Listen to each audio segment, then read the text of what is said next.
I'm Dan Greenstein. I'm the Chancellor of the Pennsylvania State System of Higher Education. We are really the people's universities, taking people from Pennsylvania, lift them up, place them back into Pennsylvania, and they contribute back to the economy and benefit of the society. And what you see is students who start from low-income families 10 years after graduation are earning about as much as students who start with us from higher-income families. So you see this leveling effect. And then when you layer race ethnicity on top of that, you see it works by race ethnicity as well. It's cool. It's really what public higher education ought to do. The challenge going forward into the 21st century is that 60% of all jobs today in the state of Pennsylvania require somebody in them who has some post-secondary education. Problem is, only 51% of all adults have some post-secondary education, so that's a gap. Demographically, people stopped having babies a long time ago, and so you're seeing this demographic cliff, which we're about to fall over, I think, beginning in 2026, 2027, and it goes out for about 10 years. So the traditional student population is going to decline. Problem number one. Problem number two is the price of higher education continues to grow. Even at affordable institutions like ours, we're the most affordable option in the state, but we're also pricing ourselves out of the market for the low and middle income families that we were born to serve. So two thrusts of the transformation: stabilize the system financially, that's short term, and then longer term, improve our productivity, grow the number of students that we produce as graduates.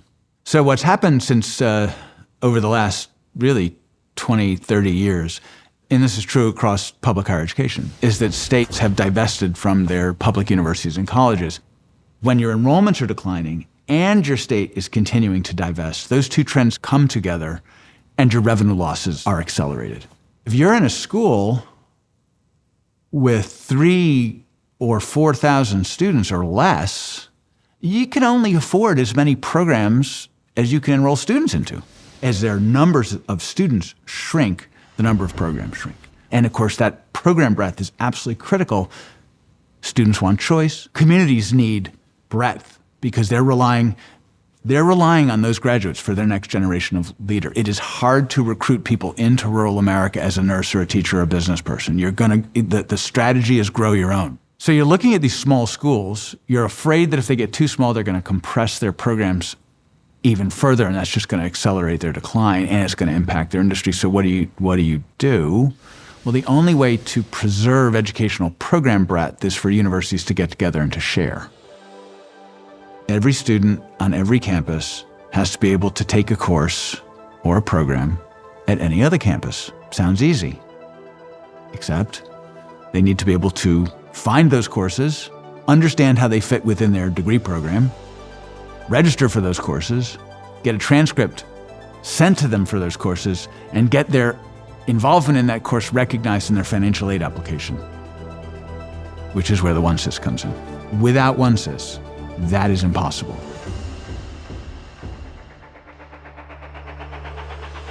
Having a single student information service, a single technology platform, enables us to achieve those advantages so that a school which was maybe able to sustain 20 or 30 programs, majors, minors, degrees, et cetera, can now sustain 100 if its students can take courses and programs elsewhere. And the only way they can do that is if we put in the technology infrastructure which allows it, which is OneSIS. So OneSIS really becomes sort of critical.